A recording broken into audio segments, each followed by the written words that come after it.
নমস্কার বন্ধুরা, আশা করি আপনারা সবাই ভালো আছেন। আমি রুমা রেসিপি ব্লগস আপনাদের অনেক অনেক স্বাগত। আজকে আবার আমি একটা নতুন পদ্ধতি নিয়ে চলে এসেছি। এখন কাঁঠালের সময়, কাঁঠাল খেতে আমরা পছন্দ করি কম বেশি, আর কাঁঠালের বীজগুলো তো আরও বেশি পছন্দ করি।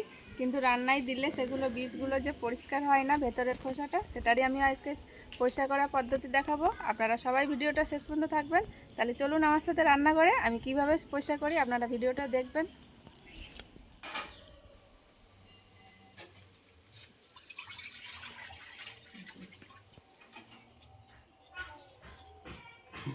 কাঁঠালাটি নিয়ে নিয়েছি, এতে এইগুলো এবার আমি কেটে নেব। এইগুলোরই আজকে খোসা ছাড়াবো। আমরা উপরে খোসাটা তো সহজেই ছাড়াতে পারি, কিন্তু ভেতরে যেটা রয়েছে লালটা, ওইটা আমরা সহজে ছাড়াতে পারি না। ওইটারই দেখাবো আপনাদের।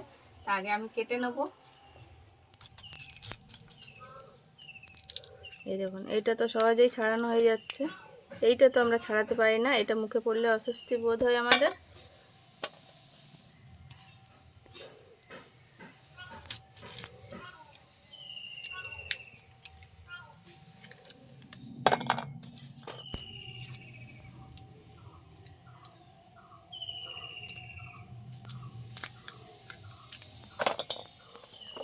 আমি এইগুলো পরিমাণে কেটে নিয়েছি। এবারে এরকম একটা পাতিলেবু নিয়েছি আমি, বড় দেখে। পাতিলেবুটা এবার কেটে নেব।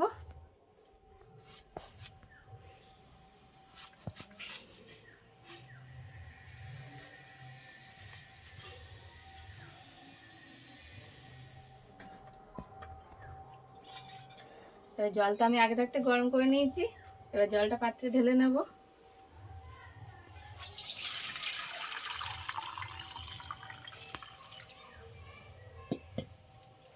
আর জলটা কিন্তু বেশি গরম হলে হবে না, এরকম হাত ছোঁয়া মতন জল গরম করে নিতে হবে। লেবু নিয়েছি, লেবুটা জলের মধ্যে নিগড়িয়ে দিয়ে দেবো।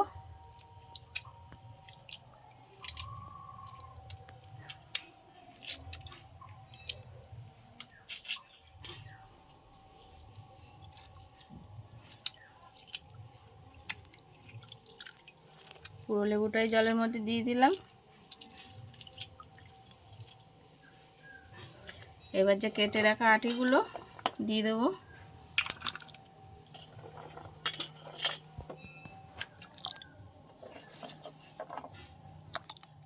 জলটা কিন্তু একটু বেশি পরিমাণে দিতে হবে, কারণ কাঁঠাল আটিগুলো যাতে জলের মধ্যে ডুবে থাকে, উপরে ভেসে না ওঠে এরকম। এবার আমি এটা 10 মিনিট ঢেকে রেখে দেবো। এবার আমি খুলে দেখে নেব। এই দেখুন, জলটাও কতটা ঘোলা হয়ে গেছে, আর যে খোসাগুলো উঠে গেছে সেগুলো উপরে ভেসে উঠেছে। আমি এবার ডলে দেখিয়ে দেবো। এই দেখুন, আপনারতে খোসা ছাড়িয়ে যাচ্ছে কতটা। এই দেখুন, আরও কাজটা সহজ করার জন্য আমি একটা বোতল নিয়ে নেবো। এই দেখুন, সব ছাড়িয়ে যাচ্ছে আগে থাকতে। এই দেখুন, হাত দিয়ে ডলা দিলেই খোসা সব উঠে যাচ্ছে। আরও কাজটা সহজ করে নেবো আমি। এই দেখুন, 10 মিনিট ভিজিয়ে রাখলেই ছেড়ে যাচ্ছে। এবার এরকম একটা কৌটো নিয়ে নিয়েছি আমি, ছোট। এর মধ্যে এগুলো ভরে নেব।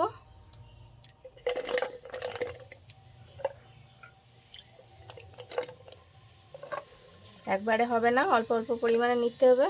আর এর থেকে কিছুটা জলও দিয়ে দেবো অল্প।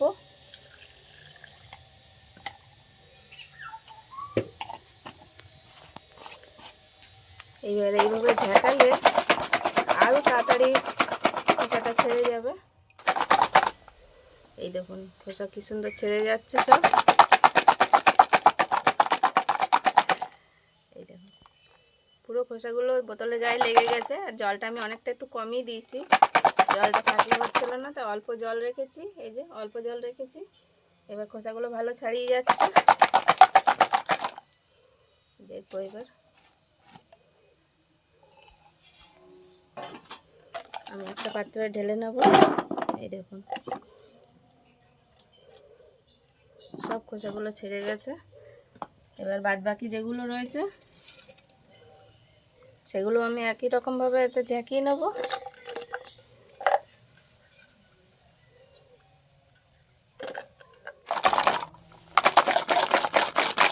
এরকম ভালো করে ঝাঁকিয়ে নিতে হবে। এই দেখুন, সব খোসা উঠে গেছে একদম গাছ থেকে। আরও ভালো করে দেখা যাবে এটা যখন আমি ধোবো। এবার আমি ঢেলে নেবো আবারও।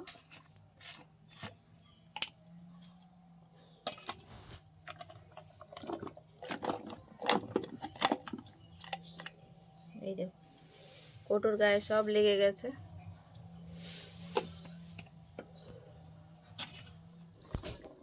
এবার এগুলো আমি ভালো করে ধুয়ে নেব।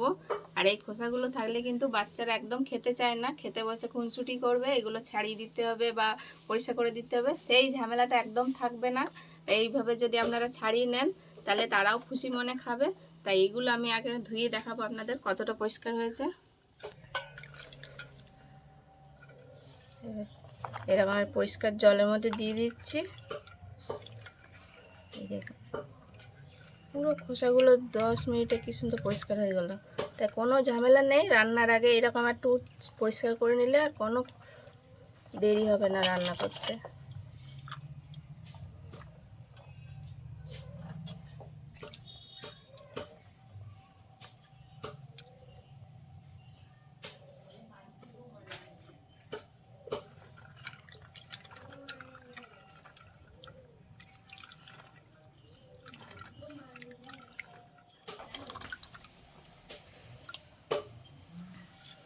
এই দেখুন আমি একদম ধুয়ে পরিষ্কার করে নিয়েছি।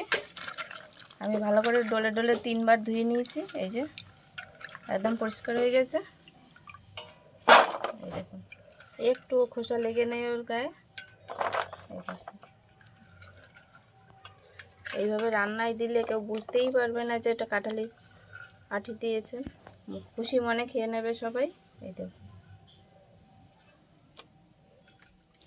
কত সহজে কাঁঠালের বীজ একদম সাদা ধপধপে পরিষ্কার করে নিয়েছি। এই দেখুন এই রকম পদ্ধতিতে আপনারাও করে নেবেন, একবার হলে ট্রাই করে দেখবেন, সবাই খুব বাবা দেবে আপনাকেও। এই দেখুন কত সুন্দর পরিষ্কার হয়ে গেছে। আর আমার এইরকম ভিডিও পাওয়ার জন্য অবশ্যই আমার চ্যানেলটা লাইক করে সাবস্ক্রাইব করে রাখবেন।